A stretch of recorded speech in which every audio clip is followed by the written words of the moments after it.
Hey there, I'm Mark. I am Evan. And on this week's episode, we talk again about Evan's rap. Not really. We really focus on Mark, his branding, should he have a dot or hyphen in his name, why he's afraid of losing 700 followers, and how he needs to think bigger. Let's go. And you can use these tips to grow your own personal channels as well.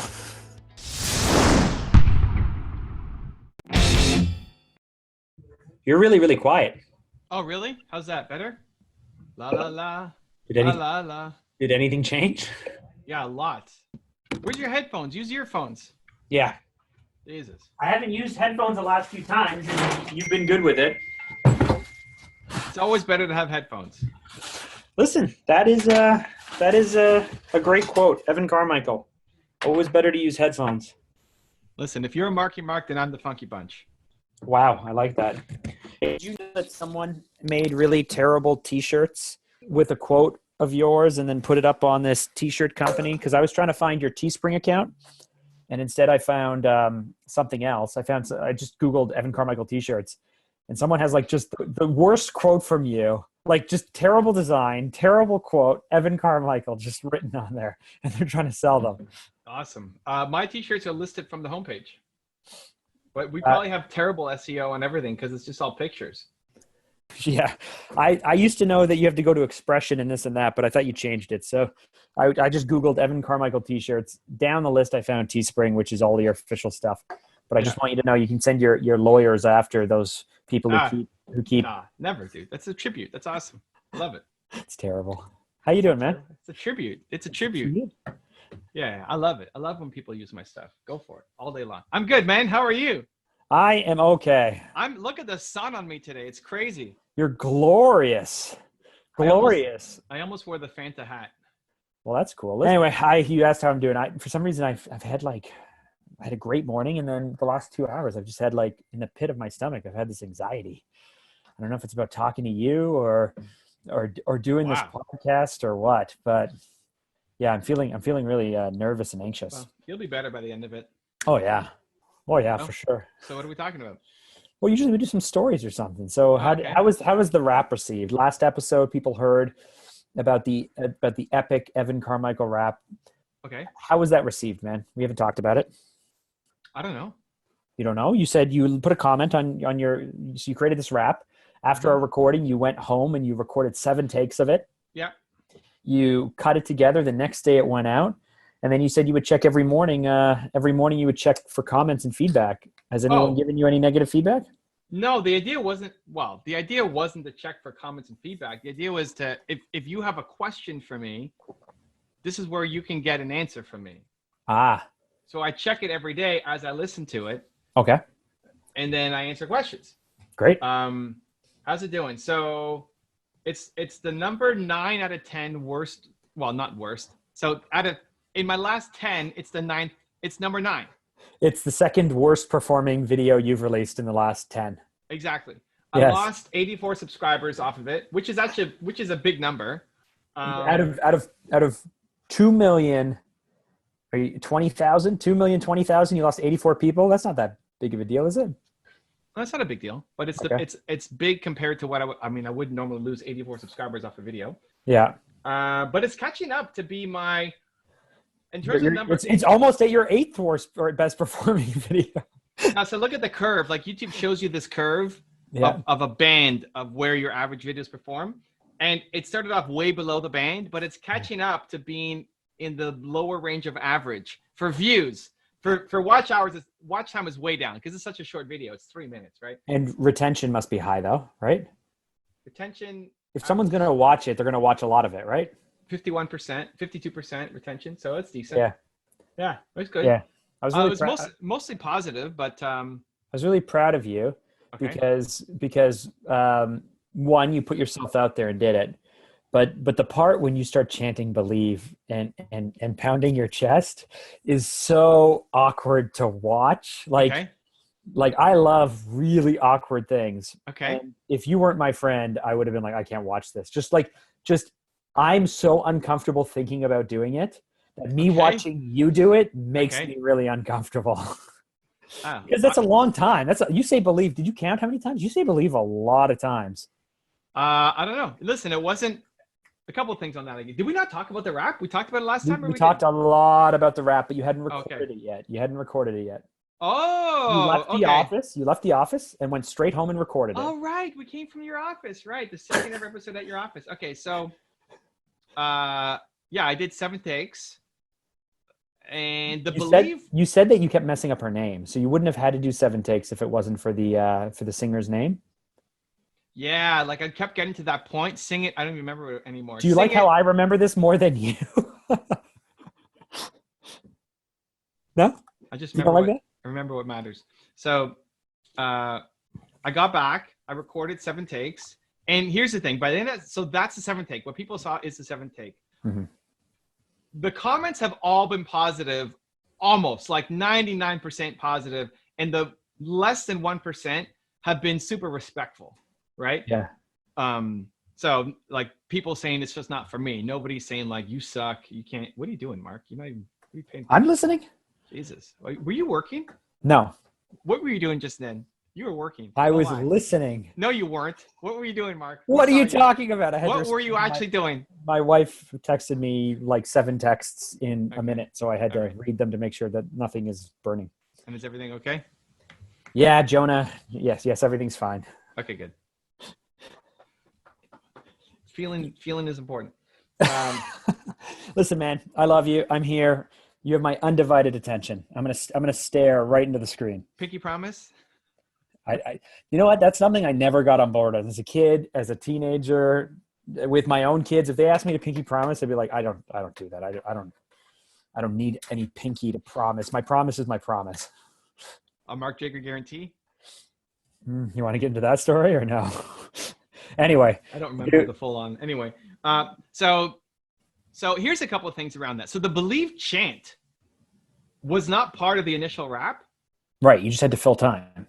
No, it just came to me. Like as she's singing that part, I just wanted to believe. And I wasn't planning to put my hand up. I was just planning to It's this just though. doing this.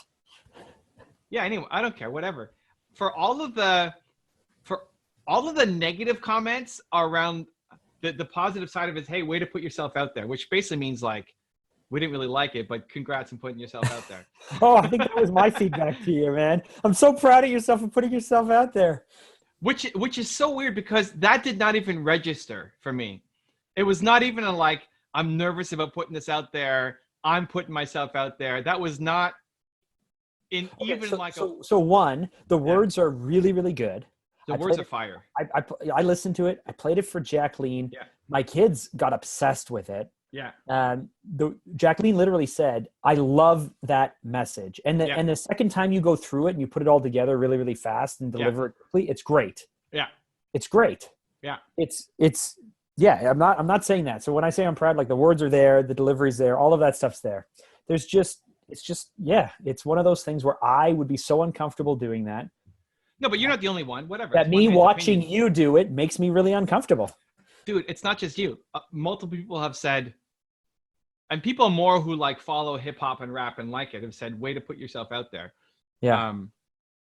But that wasn't why I did it. Like there was no nervousness in putting it out. In my head, it's either I love the fire at the end of it, right? That would be hard to recreate. The believe, the yelling, the partly I was so proud of myself for getting the name right. Like, oh my gosh, we're gonna get it, guys, we're gonna get it. And then this is one part, the second frame where like I'm bouncing, like I'm really getting into it. Yeah. So, and then you fell behind the beat, but then you caught up as well. Yeah. I mean, that's rough. It's hard to stay on beat with that.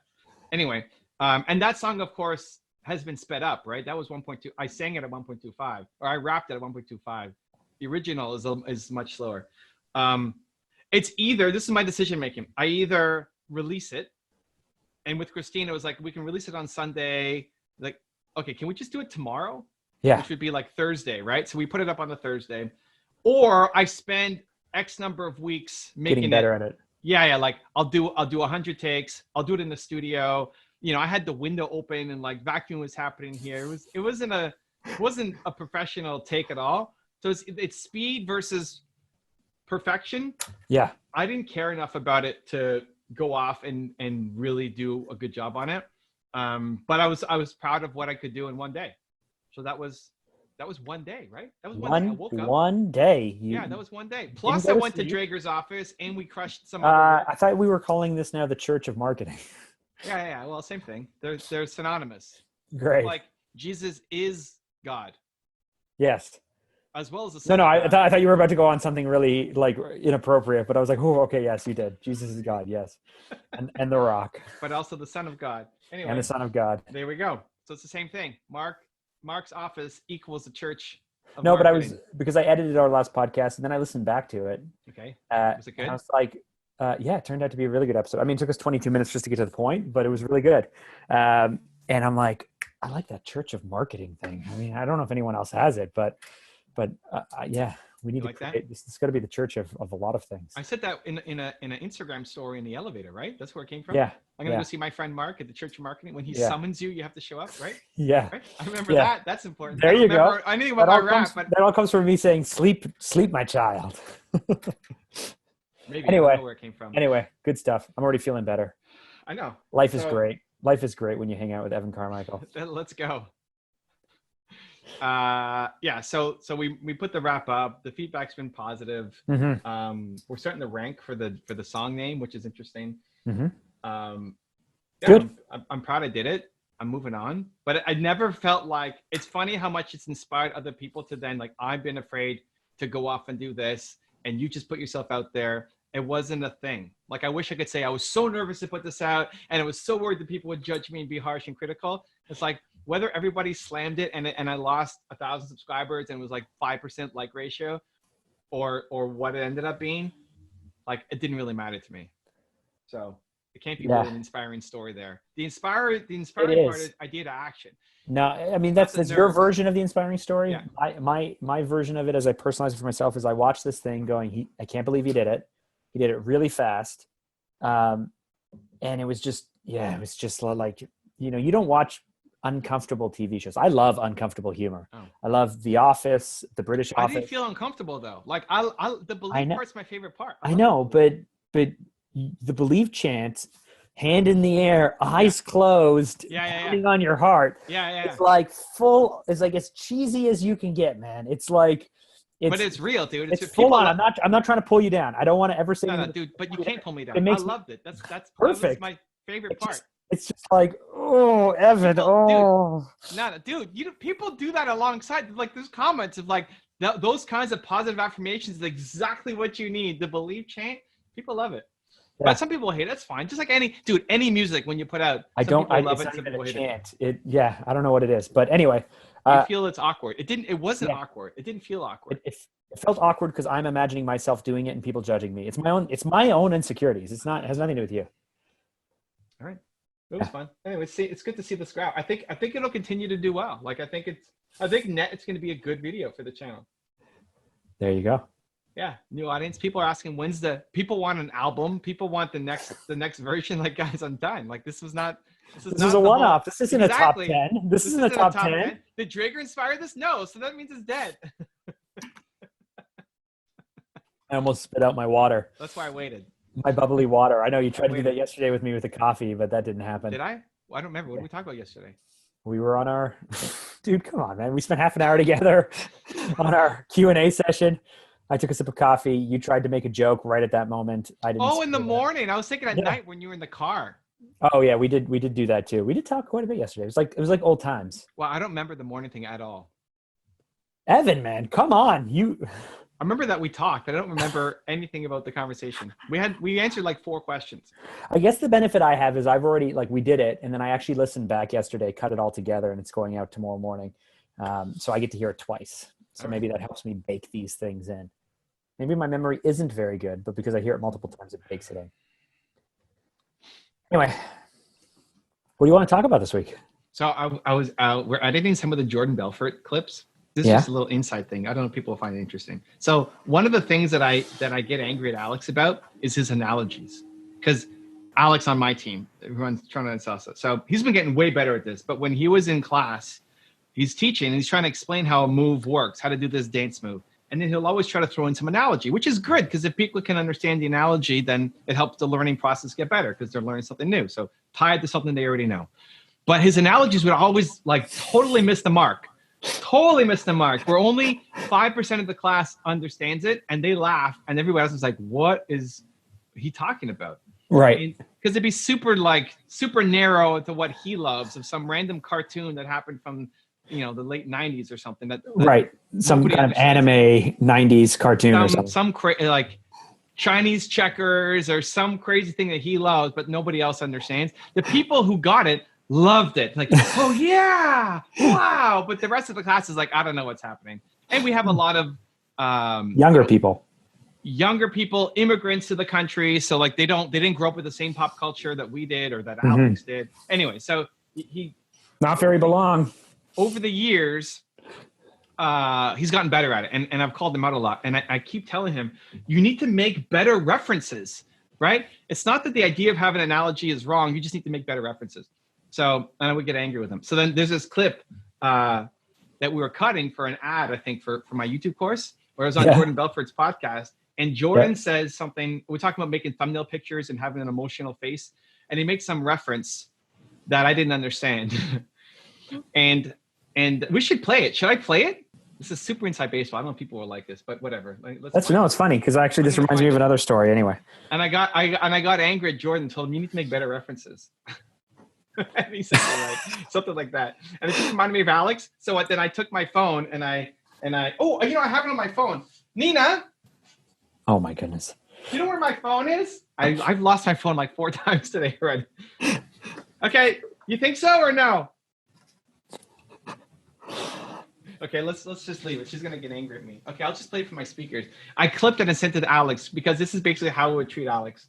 So you're telling them to make thumbnails. Let's fill them in. You're telling them how to make thumbnails and how you got to see the whitest of their eyes, and you have to have the titles in a certain place. And if you're speaking to Grant Cardone, you show Grant Cardone, that kind of stuff, right? So he said La Tigra from Zoolander, and he said, yes, Zoolander, and I said, no, I don't watch movies. Yeah, I've never seen that movie either. I need to know what a Jordan Belfort thumbnail looks like. What should it look like? Now tell me. I know you know how to do this. I want you to do it right now. I want you to design my thumbnail. Come on. So I want a headshot of you every time. All right. I want an emotional headshot. I want a face, not just like your LinkedIn profile standard boring. What type picture. of like this? Like Zoolander? It could be. Should Magnum or should Blue Steel? Make it to the content. La Tigra. You watch Zoolander? No. Oh. I don't watch movies. About these, all you kids, you're a kid compared to me. You guys don't know the references from all the great movies. Know your audience and make better references. God damn it. All right. I love it. Which I don't even remember having that conversation with him, but it's here on video, so it happened. And so I clipped it and cut it and sent it to Alex. So he can enjoy that it's not only him that I'll tell to make better references. Dude, that's amazing. And thank you. Yes, I understand. I need to know my audience. Yes, make better jokes. And yeah, love you. So this actually reminds me of something that, like this is your wheelhouse, right? Making content, making better references, beating people up, all of that stuff you're great at. Wow. Right.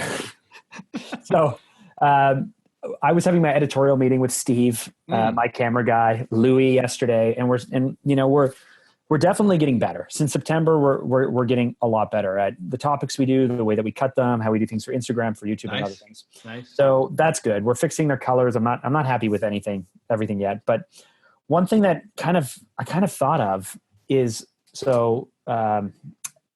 Steve is coming to me and saying like, hey, Mark, like these are some of the topics that are really ranking, because we follow Mr. Evan Carmichael's YouTube strategy, which you can learn more about if you sign up for his course. But we follow a strategy where we look at, what's ranking for different topics based off of the title of the video and who posted it and whether they have, how many subscribers they have and all of this stuff. But he's pulling this stuff and I'm like, this stuff is so basic. Like it's so basic to me that I think it's insulting. It is. And then but then I got me thinking, it's like, I love next level advanced stuff. And I was like, maybe my stuff is all too specific. It's all too complicated. It's not entry level enough. It doesn't have any on-ramps. It doesn't have the ability to help draw people in, meeting them where they're at, because I'm so busy talking about the stuff that I'm excited about. But I'm also in year 13 of running a business. I've been in marketing for 15 years. So that next level advanced stuff that excites me is going to be way over the heads of the people that are just getting started and into stuff. So we're going to actually do like, I don't want to say like that's basic, but we're going to do basic stuff. and get excited about some entry level on ramp stuff. So that way I'm not just talking next level things that go way over people's head who are just trying to get into it. Well, this is a classic case of actions map into your ambitions. Mm-hmm. Why do you have your YouTube channel? There's nothing wrong with talking more advanced stuff. Mm-hmm. It just means you won't have a giant following. But the people who follow you will love the advanced stuff, are likely more sophisticated themselves, may hire you, may be more qualified, maybe further along in their careers. Like, you're just bringing on a different audience. Right. So what do you want to do? What's the goal?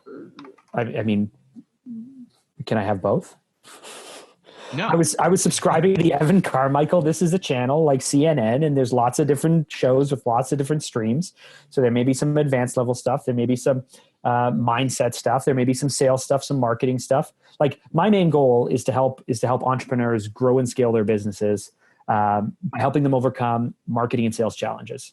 I think most entrepreneurs know their craft, but really struggle with sales and marketing challenges. And I want to help them. I want to help them grow and scale their business by overcoming those challenges. Well, but I can't only think in terms of startup or pre-startup. I can't only think in terms of year 5 or rebrand or year 10 entrepreneurs.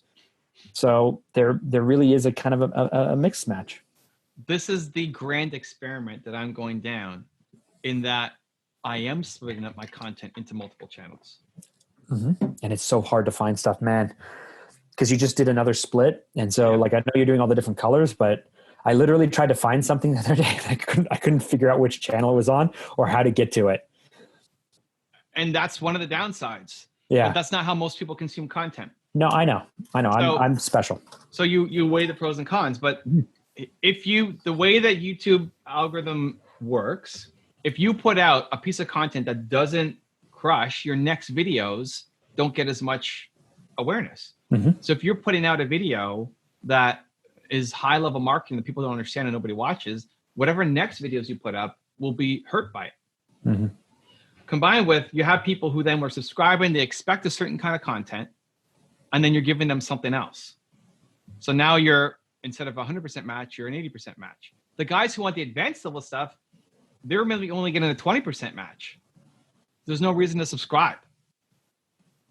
So the path that I have chosen to do that I can't quite recommend, but I have a strong feeling towards, is you make a channel for different audiences. What's your statistical significance? It's slowly getting there. Okay. Like, it's not nearly as fast as I would like, but because you broke this stuff up last January, so you are 11 months into this experiment. No, it wasn't January. No.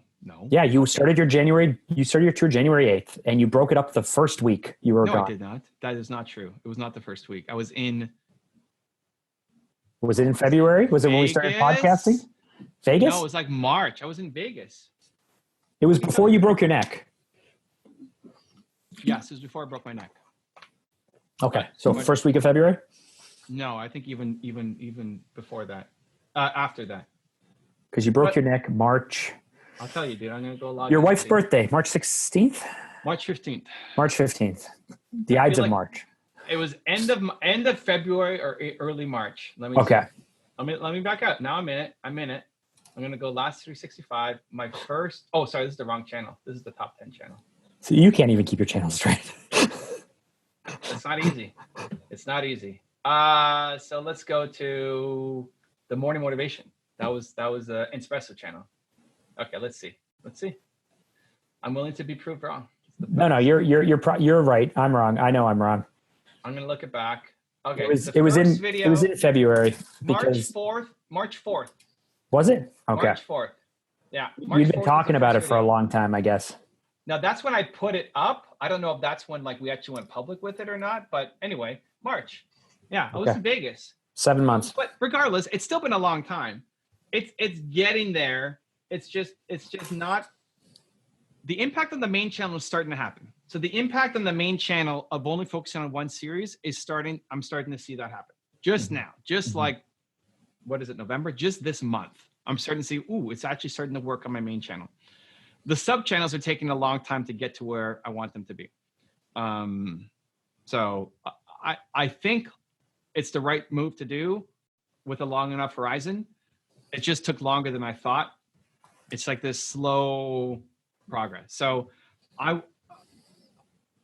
I wouldn't prescribe it necessarily yet because I'm still doing it, but it's what I am doing. If you want to model what I'm doing, then it would have two different channels, or what most people who look like you would do is have a more advanced mastermind group or private coaching or something that the people who want the more advanced stuff, they don't watch your channel anymore, the main one, and they go somewhere else. I look at the YouTube guys that I like Tim Schmar, Dara Leaves. I love these guys, right?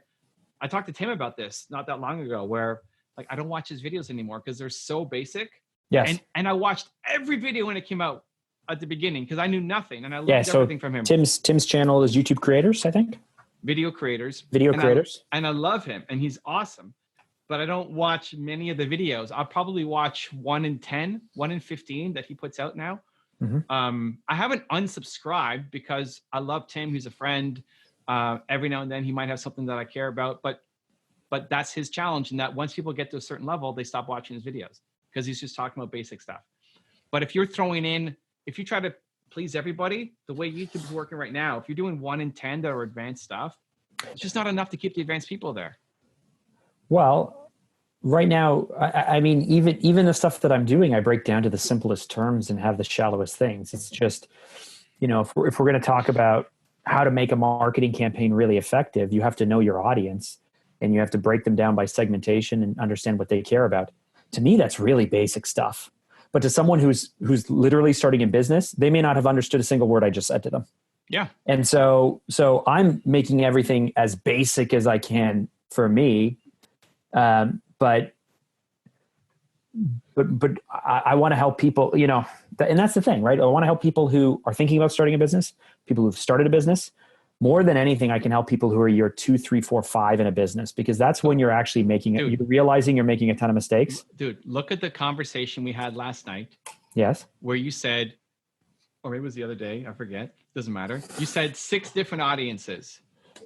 Yes. We want 6 different landing pages for my tour of people who know me or don't know me. It was yesterday morning when we talked about your landing page strategy. Yes, 6 different landing pages. But we talked last night about it too.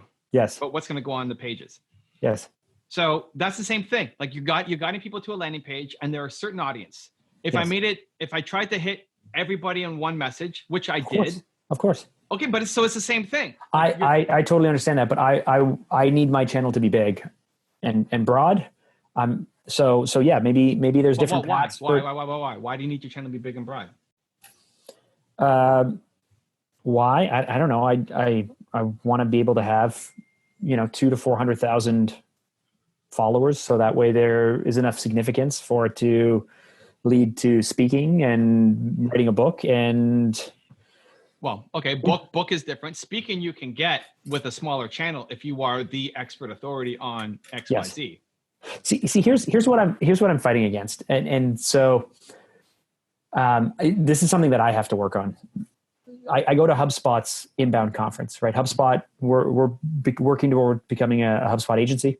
They invite me down. They give us tickets. Louis and I go down, and it is a packed event. 25,000 marketers come into Boston for this event, and the topics look really, really interesting. I'm really excited about them. Out of the 14 sessions I saw in 3 full days, only 2 of them impressed me. Mm-hmm. The rest of them insulted me that they thought that they were giving me value. And I was literally uncomfortable sitting there. Like I was angry that they did such a disservice to their topics, that they did such a disservice to this amazing event by speaking about like just doing such basic, terrible things. And yet they would say something that is like not even, it's beyond marketing 101. And the room would light up with people tapping their phones, their computers, taking notes, going, wow. And I'm just like, are you guys kidding me? You guys call yourself marketers and you think this is impressive? So this is my issue. This is actually my issue. My issue is like I find their content insulting. But I know that when I was 22 or whatever, it blew my mind as well, because I was the first time I was introduced to it. I know that anything we're introduced to the first time will blow your mind. You gotta stop getting so angry. You're like the guy who puts out a Facebook ad and then loves the picture and then gets pissed when it doesn't work. Like, no, you were wrong. It's not the right thing. Is that you, or are you trying to reference me from a past life? I don't do that. It's the same thing. Like, You may not like it to be angry, but these 20,000 people, they love it and they're writing notes. So learn from the guy on stage. That should be you. You want to be with the guy on stage? You go in with your advanced level stuff and they're going to be yawning and boring and leaving the room. And you're pissed that like, I just dropped knowledge, but nobody cared because these guys don't call themselves marketers. You're going to be this old crusty dude who never has the impact that you want to have. That's why I'm now open to basic stuff on ramps. Like I'm there. I've learned the lesson. This week I had the light bulb moment. I need to ensure that, you know, if Mark Drager which is a brand, was a brand that I was working on, I would want to meet people where they're at. Okay, but there's different kinds of people. Yes. So don't mash it up onto one channel. You have your one channel that's basic stuff. That's going to be your big one. And then you have to figure out, what do you want to do with more advanced people? Do you want to have a separate channel that's smaller that people can join in? Do you want to have a private group where you do a presentation and they're paying to hang out with you when you actually deal with marketing problems that maybe turn into some content? Do you want to have a coaching service? Do you want to just funnel them into a program that you've created? Like, what do you want to do with the more advanced people? Because there's way fewer of them, right? That's 5% of your market versus 95% of the beginning people. So those 5% have money and are more successful. They're not just in startup land anymore. They're listening to that stuff at HubSpot too and thinking, this is garbage. Why did I come here? I'm not going to come next year. Right? No, see, my takeaway was, next year if I'm coming, I better be speaking. Sure, but for everybody else, it's like most people aren't going to speak if they didn't get value. If they're like you, all the 5% of the audience who's like this grumpy old man at the back, frustrated that these people call themselves marketers and I'm doing a disservice to the industry. They still need value and you can help them, but there's so few of them. What do you want to do? So most people don't turn it into a separate channel. They'll turn it into some bonus that they get paid for because those people have money. So the advanced becomes consulting clients, coaching clients, group coaching clients. We're too small, obviously, to monetize. And I've never thought about, if we could get to break even, then that'd be fantastic. But I'm not doing any of that stuff for money, right? Just impact and platform. Well, then it could be people, then it could be lead gen for your business. Like if somebody has a more, if you're doing entry-level beginning stuff, but then people who want to learn more, they love you, say, hey, Mark, how do I do this? Well, I have the service. I have my own agency. Here's what we do. We're experts at it. Yeah. But don't go super deep onto the tactics and the breakdown because you're going to lose people. No, I know. I know. I got to get better at doing it, because even like I want to do an interviewing series on my Instagram, on my YouTube channel. I love talking to people and I love learning from them. But this is another struggle I have, is like the conversation that I'm going to have with someone where I'm really interested in learning. The conversations I have with Evan Carmichael when I'm really interested in learning, is because I'm facing, these universal challenges, but challenges that are specific to me, my business type, where I'm in my life and whatnot. If I'm going to sit down and talk to someone because I'm really curious about what they've done or what they have to say, that's going to be some next level stuff, man. I'm going to be yawning if it's like, oh, that's interesting. So you're suggesting people should build a landing page. Oh, tell me more about that. Right. Like, whew. So I wanted to jam everything into just different playlists, but you're saying, no. Nobody consumes by playlists though. Okay. That's not how people consume content on YouTube. Look at what percentage of your, well, I don't know. You may not have enough data yet, but I was looking at my data. I was looking at my data this morning and I went, I should sit down with Evan and he should teach me how to read this data. And then I realized I have 207 subscribers and I was like, it's not worth his time yet. Not worth his time. I know you would out of love, but not worth your time yet. Playlists drive 1.5% of my views. Nobody consumes through playlists. And we have a lot of playlists. And I have a guy, Ray, on my team making playlists. 3 to 5 new playlists every day. Wow.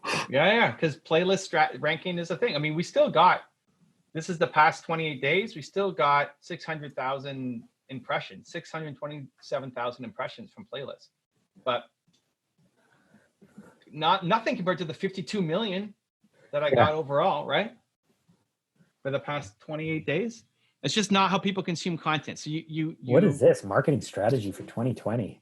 How to win on social media in 2020? Evan talks. Nobody knows what you're looking at right now.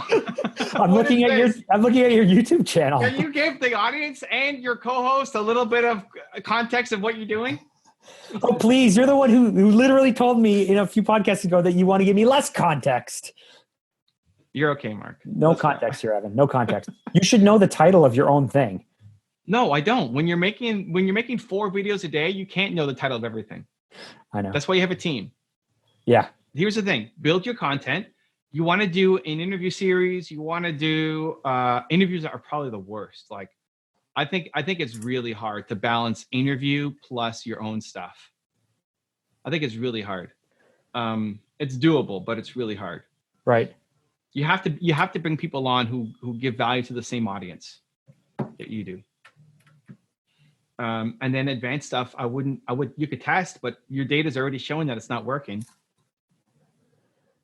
So it's either a second channel.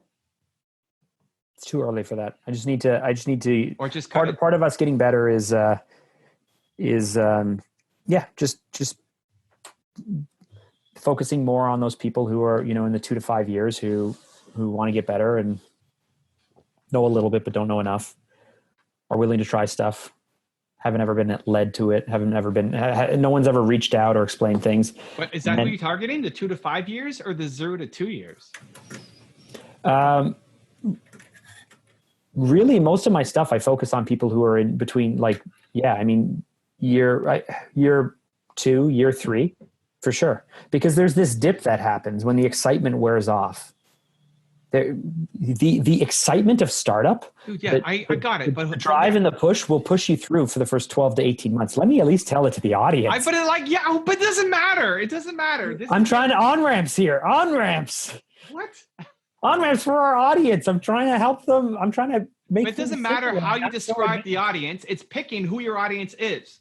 Yes. There's a 1,000 psychographics you can get into. It's the person who has a business, who is struggling, but is too deep in it to give up or try the next thing and needs to be able to scale and make it work. It's someone who wants to grow it.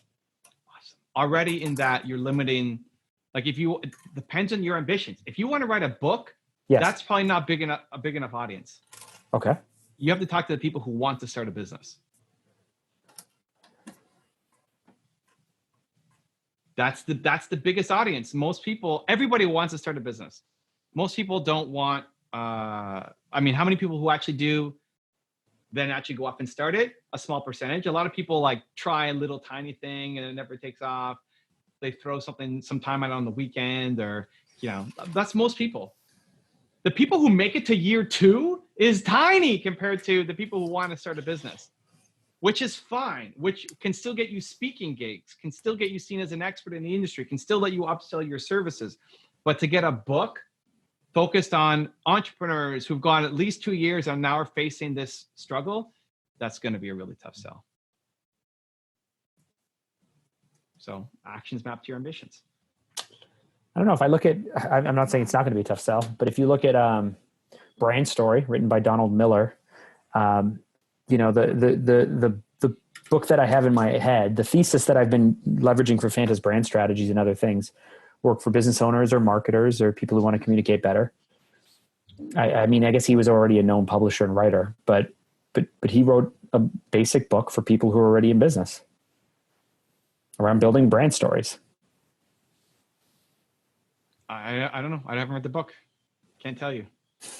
But I think it's one of the books I suggested you read. No. Oh, really? I don't know. Or, no, maybe not. Maybe not. Many books.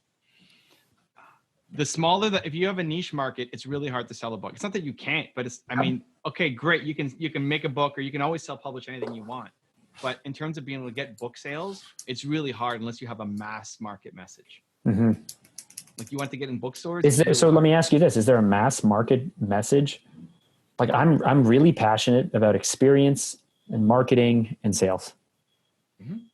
Is there a mass market around those things? Or is that already niche because I want to help salespeople be better at sales. I want to help people who don't think that they can do sales because they're not a born salesperson. Realize right there already. What? That book, people who don't think they can do sales and teaching them how to sell, is a way bigger audience than people who've already been a salesperson for 2 years and wants to get better. Right.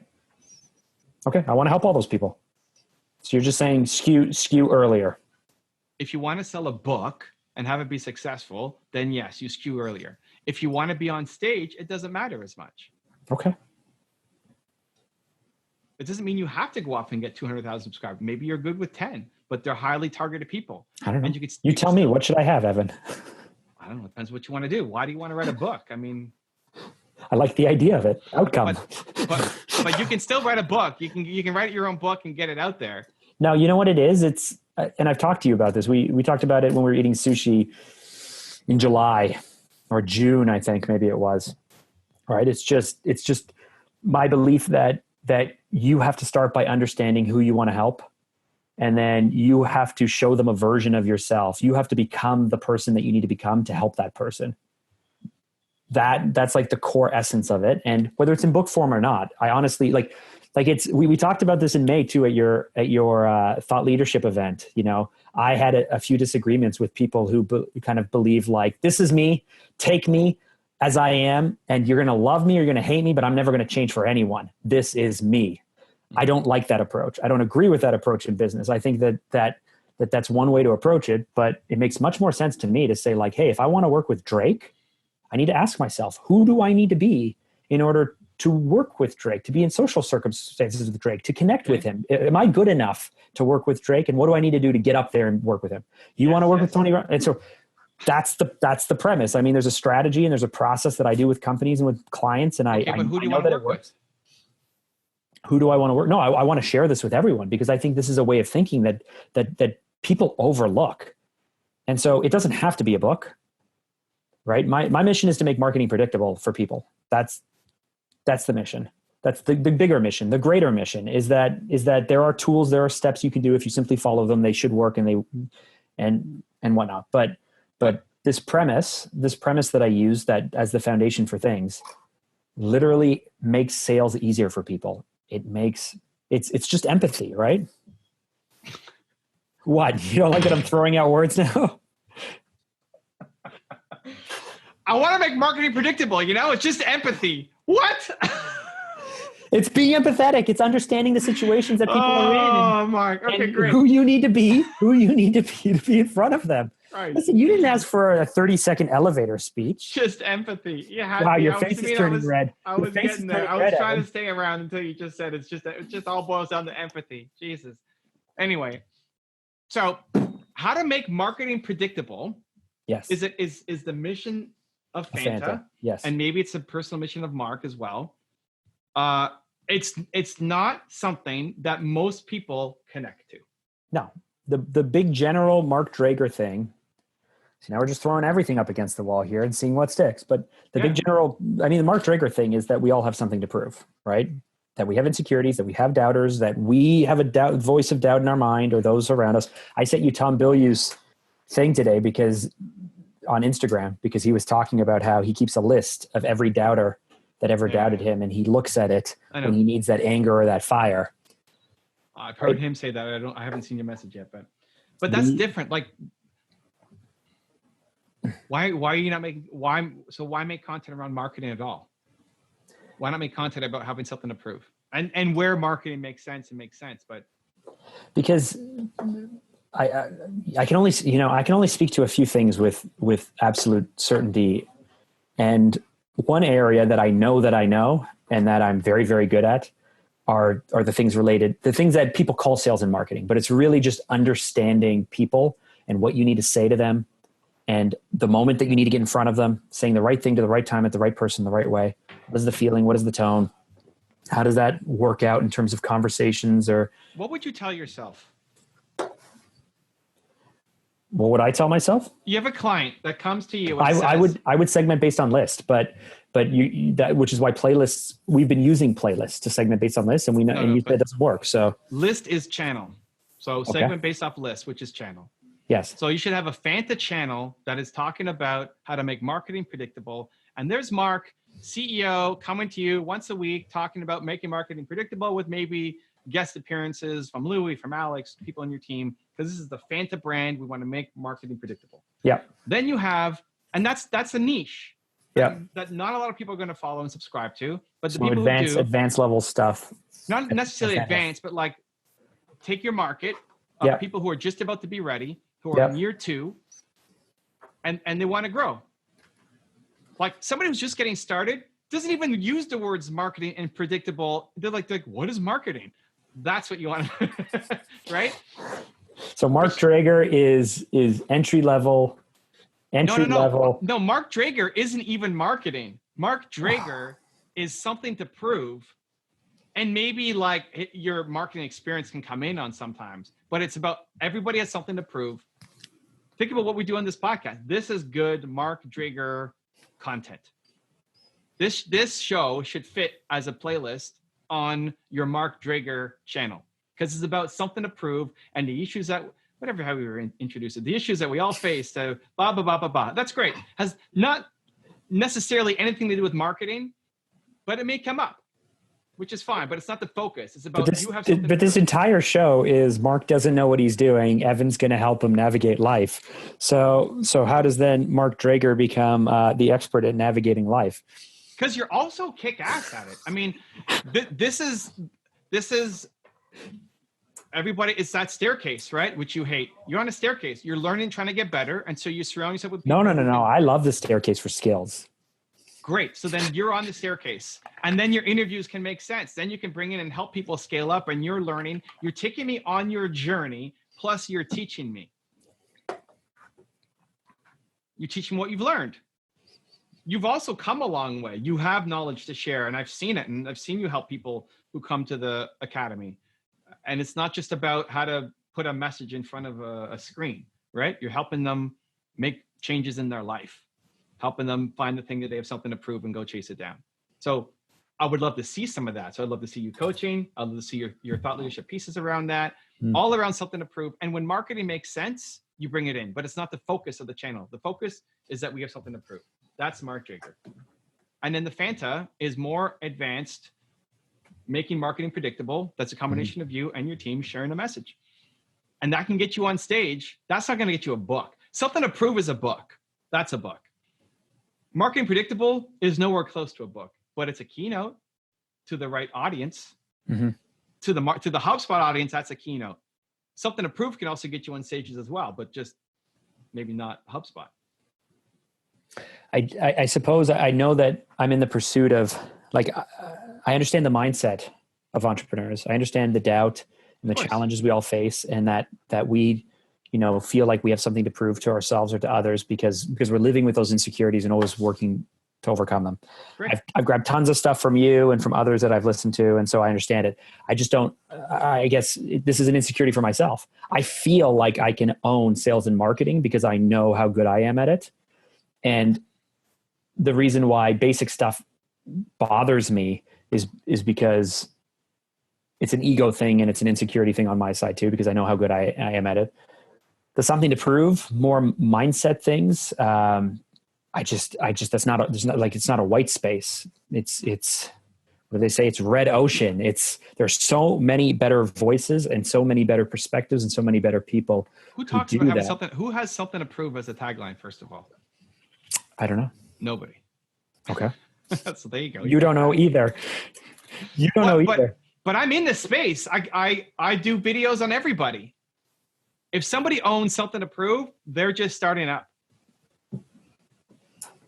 Right? I mean, maybe somebody wrote a book on it, but it doesn't mean that nobody's a household name with something to prove. Mm-hmm. That person doesn't exist. So that could be you. And then your path, like the way that you're so good at being humble and also trying to learn is a skill set. Like the willingness to share what you're going through is something that most people don't do. All the stuff that I might like attack you for all the like, why are you still thinking about this? And why are you dwelling on it? That's actually most people, right? I mean, that's where most people live. So you're able to speak to people like they think. I'm actually difficult to consume in that way. I want to take people, I'm creating content there where it's taking people who are in a year or two and like recognize that they want to change and helping them get to the next step. So a lot of my stuff can come across as harsh and not understanding and rude and mean, right? You leaning on that stuff so well, you can carry more people along than I can. So that should be your focus. And you can coach people, and you look at the progress you've made. Like this is classic imposter syndrome. No, I mean, listen, like I asked you for more Q&A time. And so we do the weekly Q&A stuff. And I think last Friday sucked, but I didn't even release that video. Really? Wow. No, because we had a gap in our schedule. So I was just like, forget it. I'm not even going to cut it together. It was bad. It was like really, really bad. But this week was good. I would release it. Anyway. I'm not burying it because I'm hiding it or whatever. It's just there was a gap, and the thought of anyway. Showing talking about your journey, talking about entrepreneur life, talking about marriage life, talking about fatherhood, talking about weight loss, talking about diet, talking about all of the stuff. So it's Mark having something to prove, where it comes from and how he's doing it. And here's some advice for you to do it too. And at the beginning, it may just be, well, here's what worked for me, so it may work for you. Mm-hmm. But then as you're actually helping people, you can start seeing pattern recognition and say, no, if you're like this, then here's the problem. You have to go fix that. That's the Mark Drager channel. And that could be a big channel. And you need to spend more time. Just like you said, like, I want to do more Q&A and get better at it. That's how you get better at it, right? You're doing more. You want to speak more in front of audiences? Great. Like, you'll get better at it. You should coach people. People should call in and say, Mark, I don't know how to lose weight. And you're going to help them. Yeah, you could. You did it. Yeah. And the more you do it, the better you I'm laughing because it's actually not that hard. I thought it was really hard. It's not. But everybody thinks it's really hard. Everybody thinks it's really hard. Even what you're doing now, helping people bridge that gap, because what you've done seems crazy. If you go back to 200-pound Mark, how much was your highest?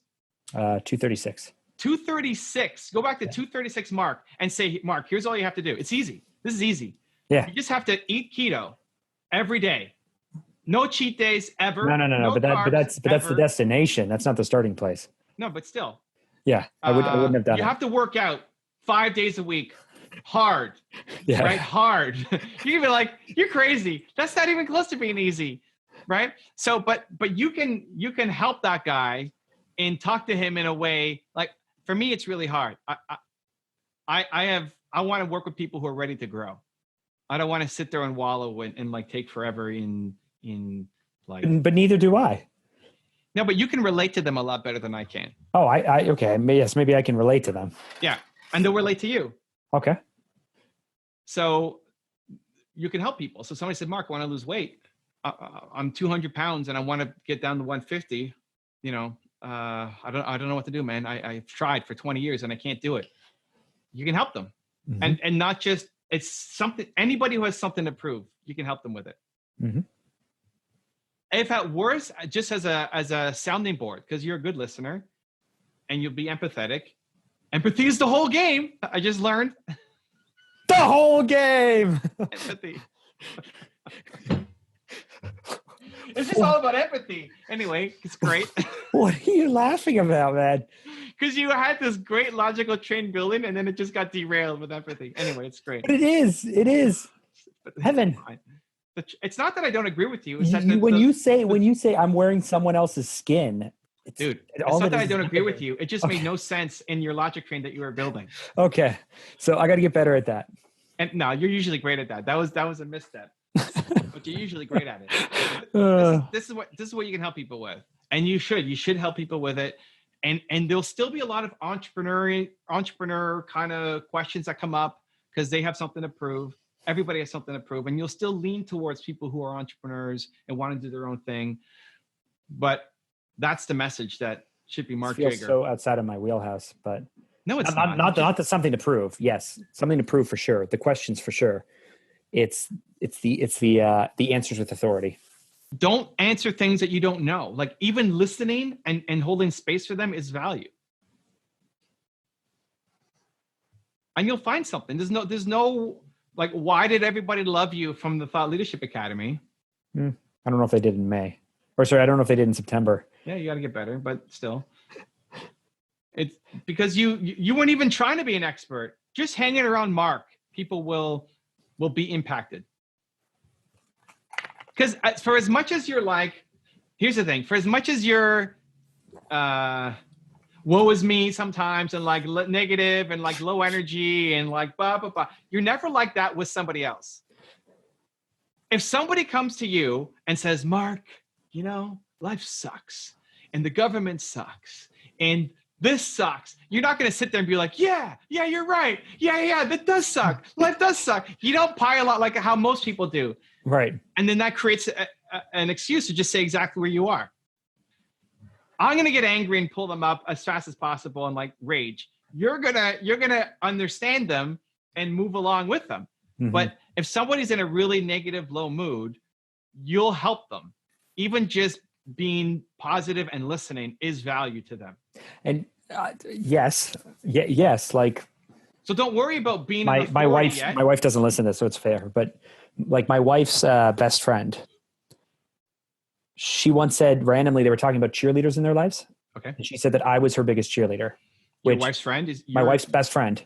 You're your wife's best friend's biggest cheerleader. Yes. Got it. I didn't even know I played that role. Yeah. Mostly I just push her on stuff because I think she makes a lot of excuses and I lean on her in kind of like a brotherly kind of way. Yeah. How do I turn this though into Evan Carmichael rants, right? This is okay, but this is holding you back. Yes, this is the context. Yeah. This is how you do it. Great. Practice. And what I mean by practice is not practice. Get back up. What are you doing? I was push-ups. I was doing push-ups. Those are not push-ups. Not practice speaking. Practice helping. Empathy is the answer. No, repetitions in helping. Okay. Because the rants come from enough pattern recognition to say, this is a big problem. Mm-hmm. If you were consistently helping out your wife's best friend and everybody, like if every day you were helping somebody else out, you'd see the same thing happen. Here's again. You get upset and then you can make a rant. Yeah, we have them. I mean, I have them already. Like part of what we're baking into Fanta and everything, the reason we focus on entrepreneurs where they're at, and part of what we had with the opening for this podcast, those very few weeks that we say this podcast is for blah, blah, blah. Okay. It's the feeling of being alone, right? Like it's feeling like you're on your own. All the decisions are yours. All the weight is yours. You have to make all the decisions yourself. I understand the emotion. I understand the feeling. I understand where they're at. I can place myself with those challenges. I don't always have the clear tactical way to lift out, which is something that you do so well. When we were in Dallas and you did your meetup in July, like you went back to the airport. Louis and I went back to Tony Robbins for the day. And you skipped a few times day 4 of Tony Robbins, right? The health day. No, I only skipped this time. Okay. It wasn't good, man. Yeah, it wasn't good. After leaving your meetup, your casual meetup, where it's like you changing 30 people's lives just in a lobby. And then we go to this big produced event and we're like, this isn't as good as Evan just listening to people and helping them through it, because you get to the answer so quick, right? So I can understand the emotion. I can understand the challenges. I can place myself there and I can even think this is what you're feeling and this is what you're thinking and you're not quite sure what to do or how to do it, but here's what you do. 1, 2, 3, 4. That 1, 2, 3, 4, that's where I don't have confidence about the answers and speaking with authority. And you asked me to get very black and white about things, to not hedge things, to not say you could do this or you could do this. It's about you must do X, Y, and Z. Your XYZ will be different than mine. Mm-hmm. Your XYZ will lean more in on the emotional stuff.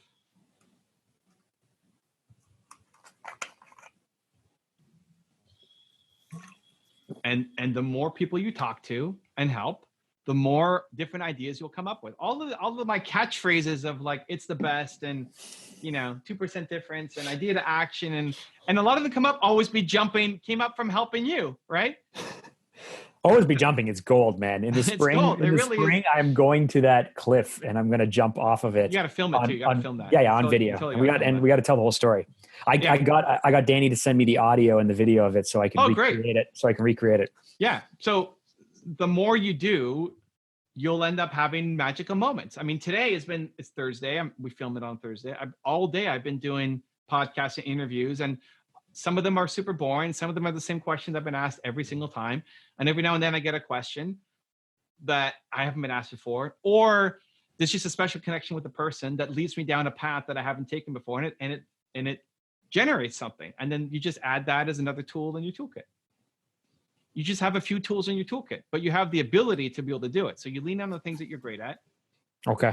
I'm going to change up the content. Yeah. So the Fanta is one thing. Yeah. Fanta is marketing for 2+ year, making marketing predictable. Well, no, Fanta's even more than that, man. Making marketing predictable is Fanta. Yes. Yeah, yes. But our targets aren't people in year 2. Our targets are people with $200,000 a year of agency spend. So these are not people in year 2, unless they're a funded VC startup. So. Okay. So who are you talking to then in your content? In my content or in Fanta? Fanta content. Those people? We're not doing Fanta content yet.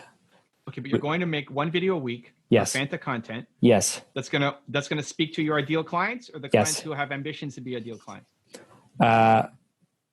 Both. So we have 3 targets for Fanta. I don't want to get too technical. We have 3 targets for Fanta. We have our main targets are people who spend between $200,000 and $700,000 per year in agency fees. So this means that they're spending anywhere from $1 million to like $4 million in marketing. Mm-hmm. Pretty big entrepreneurial clients. Or they're startups or people who are pivoting where they may spend less than that, but within 12 months they'll hit the $150,000 to $200,000 threshold. So we have a lot of startup clients, but they're literally, have $9 million in funding. And even though they're pre-revenue, they're funded. Or we have clients who are entrepreneurial who only spend, $60,000 a year in marketing, but they are ready. They're at the point in their life where they have something to prove. They're at the point of their life where they are ready to get a lot bigger or stop doing what they're doing. And so they are going to do what they have to do, spend what they have to spend to get there. And so we can get them there in 12 months. Okay. So you target medium to advanced level content. Mm-hmm. You talk about case studies and what you're doing with your clients. Mm-hmm. You're going to have a smaller channel of 40 to 50,000 subscribers, and you're going to speak at HubSpot and blow their faces off. Like, you'll be the expert at this thing within this really niche community. You're going to be the guy, but it's not broad. And then on the Mark Drager side, we're barely talking about marketing unless it makes sense. We're talking about having something to prove. Yeah. Yes. I'll have to sleep on that. No, you don't sleep on it. No, I agree with you. It's the right thing. It's happening. I have to internalize my version of that. It's great. That means basically all the content you put out doesn't fit either your demos anymore. Right? Yep. You've been trying to straddle 15 horses with one ass. And as you know, Farmer Mark cannot straddle that many horses. Yeah, but I think, you know what? I think honestly, it'll give you even more energy going down those both paths. Because you don't want to sit there and explain what is marketing 1,000 times, and you're going to start to hate your content. If I have to make another what is marketing video, I'm going to. Are you saying that because you're looking at the latest post, which is called "What is Marketing"? No. Oh, that was the latest. That was the latest title that went up. No, but I could see you getting bored. Like, again, I have to make this. What else? I have nothing else to say. Why do I have to make this thing again? Well, it's funny because when they brought me that topic, I was like, no one is asking this topic. What is marketing? And then, see, you can't do that. Steve was like, no, it's got like millions of hits. I'm like, the fact that you're so clueless about that market, you shouldn't be serving them. That's not your audience. But here's the thing. I could learn. No. But you don't want to learn. Like, you would have learned if that's what you wanted to learn. The fact that you don't know that millions of people are searching for what is marketing. What is marketing? That's the term. What is marketing? What do you mean? What is marketing? Marketing is putting.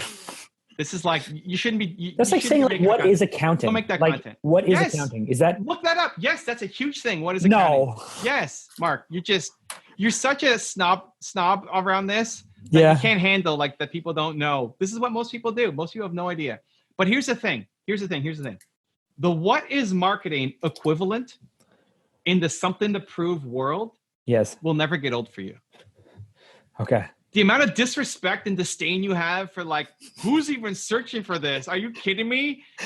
That doesn't exist on the something to prove side of things. You'll love helping people at the beginning stages of that forever. This feels right. It is right. No, I know. This is a year in our journey. It feels right. I'm getting so much better on camera though. So if I can just start to marry some of these things up, it'll be better. Well, that's the path. So now you got to figure out what are you going to do. Like now you dive into the tactics, like 2 different YouTube channels. What are you going to do on Instagram? No, I'll throw all of the stuff that excites me. We'll push out through Fanta, and it'll be more broad and team, like all the stuff that excites me around like advanced level marketing for our target audiences and me interviewing people and all of that stuff. Yeah. We'll put out through Fanta because if it had 15,000 or 20,000 subscribers, that would be amazing. Like, yeah, but interviewing can be different. You can still interview somebody about something to prove. Like this, this not quite an interview, but this fits on something to prove. It's called the Something to Prove podcast. And yet we talk so little about proving things to people. Yeah, it's all based around it. Yeah. Do you have a hard out? Because we are like 8 minutes over. Oh, really? Did you have another one? No, this is important. We're making your entire content strategy here. Yeah. So what are you going to do on Instagram? Because your thing is Life at Fanta. That's your IG name. Yeah, I don't want to start Instagram again. I've spent a year to get those extra 500 subscribers, man. I've worked so hard. Whatever. I didn't want to start a whole new YouTube channel again, and here I am doing like 18 of them all together, dude. That's not a good reason. What's wrong with the Life of Fanta? Dude, what would you tell yourself? What I tell myself? Yeah. So the reason why I went to Life at Fanta and the reason why I've kept Life at Fanta is because one, there's a bit of a brand play there, but mostly it's because I'm sharing. I mean, I'm sharing through all of my stories and stuff the journey of building Fanta, even. Okay, great. So it's not you. This isn't you. This is now TDS. Okay. Great. So Alex has an account called Life at TDS. Alex's account is TDS, so he is doing this. Alex has an account called Life at TDS. Yes. He's decided that he wants to go after 2 totally different markets. Why don't you just tell me what you think I should do rather than try to lead me to water then? No, why? What's wrong with Life of Fanta? It feels like the same thing. It feels like you're covering too much. Like you're trying to cover 15 horses with one butt. I can just switch the name to Mark Drager. That's easy enough because I don't have to. I think you should have a Mark Drager. I already have Mark Drager. Like I actually locked it down a year ago. I locked it down, but I haven't posted anything there. You should have a Mark Drager and you should have a Fanta. And Fanta is about, nobody cares. Like Life at Fanta, I think about behind the scenes at this company. Mm-hmm. Who cares? Nobody's following you for that. Mm-hmm. Fanta is going to give me kick-ass marketing wisdom, medium to advanced stuff that if I have $1 million to spend on marketing, this is the go-to account to follow. That I'm going to get insights every single X, day, week, whatever. So Mark Drager barely talks about marketing. But I can just change the username for Life at Fanta to Something to Prove or to Mark Drager or whatever I want. Yeah. And I can just create a new account for Fanta Media rather than me move my own brand over and lose the 735 followers that I've worked so hard. Losing thinking, but sure. What do you mean it's losing thinking? You said, listen, my Fanta YouTube, I don't know, we had 2,000 subscribers or something. And last year I was like, hey, should I just start a new YouTube or should I migrate it over the way I was with Instagram? You're like, yeah, just start new. It's easy. Dude, you know how hard we've worked for 207 subscribers? Great.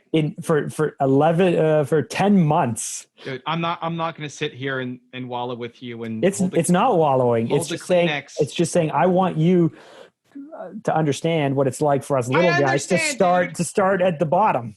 Great. Let's go. What? Is it the right strategy or not? If it's the right strategy, stop complaining and do it. If it's not the right strategy, then let's talk about it. Okay. So should I call my Instagram Something to Prove or just Mark Drager? Mark Drager and Fanta. You have 2 accounts for everything. 2 accounts for YouTube, 2 accounts for Instagram. You can start with those 2, but you probably should have a Twitter for Fanta at least. I think Fanta's Life at Fanta as well, or Twitter. Yeah, Life at Fanta doesn't make sense. Life at Fanta is behind the scenes blog of a company. Yeah. Nobody cares. So my old bio used to say on Twitter, it says, this is what building an extraordinary agency while living a purpose-driven life looks like. Yeah. And the learnings that come from trying. Yeah, we're not doing that anymore. We're not doing that anymore? Nope. Okay. Two different audiences, 2 different accounts. Okay. Now I'm already sitting on Mark Drager as an Instagram. Okay. And so I can't delete that account and then claim it because it'll once you delete it, you can't get it back. So should I just do like Mark_Drager or something? No, I don't know. Figure it out. Yeah. This doesn't matter. Even if you start all over, I don't want Mark_Drager. You're gonna be the guy about something to prove. And worst case, you're worried about losing 700 followers where you're gonna be speaking. I love every one of those people. If they love you back, they're gonna come follow you on your new account. You DM them one by one and you say, "Hey, Jimmy, I love you. I'm starting my new account, Mark Drager. Here it is. If I've given you any value, I'll see you over there." This is, we're talking about you being a world-class speaker. This is the same pitch you gave me when I Giant started book Mark deals. Drager's YouTube channel. And yeah, right now I have 207 subscribers, I think. Maybe a little bit more. That's the reason why you're not moving over is ridiculous. Okay. And if you love them so much, you DM them video one by one and you ask them to switch over. I'll help you. I'll do 50 of them for you, okay? Say, "Hey, John, this is Evan. Mark is moving to a new account." If he's giving you any value, find him. Dude, we'll do a whole podcast on it of just us messaging your followers, DMing them and telling them what's up. Okay. Yeah. Let me see here. Build your list. Anybody, we have cross followers anyway, right? Anybody who follows you and me, I'll DM for you, okay? Because that 700 is just so important and crazy. What game are we playing? A big game. We're playing big. Okay. Then it doesn't matter. Then go. Then create it. And it frees you up to make the content that you actually want. Sophisticated marketing content on one side, thought leadership, amazing marketing to help me blow up my brand, and then something to prove. Sorry, I have Mark.Drager. I have the account is the account is Mark. How do I know? Yeah, it's Mark.Drager. Dude, this stuff doesn't matter. You said that you didn't want Mark-Drager. Okay, whatever. So you have Mark.Drager. Awesome. Who has Mark Drager? Great. So you buy from them or you start with Mark.Drager. Go. I don't think you can do that. Can you buy stuff from people? You could buy somebody's account. You're a Mark Drager. You are a Mark Drager. Okay. So you want me to find out the person who has Mark Drager without anything in it? That's ideal. But if you can't get it, then Mark.Drager. Go. You have Mark Drager is owned by Shane Drager. It's 0 posts, 0 followers, 0 following. Great. Message them. Message them? Yep. Oh my goodness. Okay. And if you can't get it, then you go with Mark.Drager. Awesome. What would you do if you're launching a website with a brand and their website name is taken? I would probably come up with something like Life at Fanta or something catchy. Yeah. Something to prove. It's a personal brand. I would go with something to prove. It's a personal brand. That was the mission. It's a personal brand though. Yeah. So if I'm coming to you, say, hey, I'm Evan Carmichael. I want to launch a personal brand. This other guy, this stupid guy from Toronto is crushing everywhere. I would change yours to like Hey Evan, heyevan.com or something. Okay. So then. Or thebelieveguy.com. So you could be Hey Mark across everything, but you would say it to be consistent, to have the same name everywhere. Right. I do have the same name right now. It's just Life at Fanta. But it's not in service of our mission. Perfect. So figure it out. You already know how to do this. Yep. Be your own client. I will be my own client. I will take myself through a branding strategy quickly, very quickly. We already did the strategy. Now you're talking about minutia of the actual details of execution. Yeah. Strategy is done. That was great. That was next level. Come on, that's a great strategy. And you're going to be happy. That's the most important thing. You're going to be happy. You're going to feel energetic. You're going to be fulfilled for both channels. Mm-hmm. Yeah. The fact that you didn't know that what is marketing is a popular term is a big red flag. Not that you suck, just that it's a flag that that's not your audience. Okay. You don't like Mark-Drager. You much prefer Mark.Drager? Like that really matters? Just be consistent. What would you tell yourself? Be consistent everywhere. Mm-hmm. I think having Mark Drager is the best. So I would try to find a way to make that happen. And if not, then what would you tell yourself? This stuff, I don't even care. Like you could call yourself, I'd rather you have a name that you call yourself the big pink elephant everywhere is better than Life at Fanta. And just be consistent everywhere. Wow. I like that. Don't go get the big pink elephant. You can do better. There's a great I guy now. I could do better. Runs his marketing agency. He's a genius at this kind of stuff. Whoa, what's his name? It's the big pink Something. elephant. I can't remember. There's a dot or a hyphen in it. Great. Thank you, Evan. All right, this is a great episode. I'm glad you think so. No, I think it's a good episode. I like pretty Are much we almost done? Yeah, we're almost pretty done. much in the beginning of it. I was like, I'm just going to use this. I'm going to use this time selfishly now. Yeah. Well, good. Yeah. All right. Good things, big things changing. So this is going to be a series on your new YouTube channel as well. I guess so. I like it. If you want to know 5 pieces of life-changing advice from monks and gurus, check out the video right there next to me. I think you'll enjoy it. Continue to believe, and I'll see you there.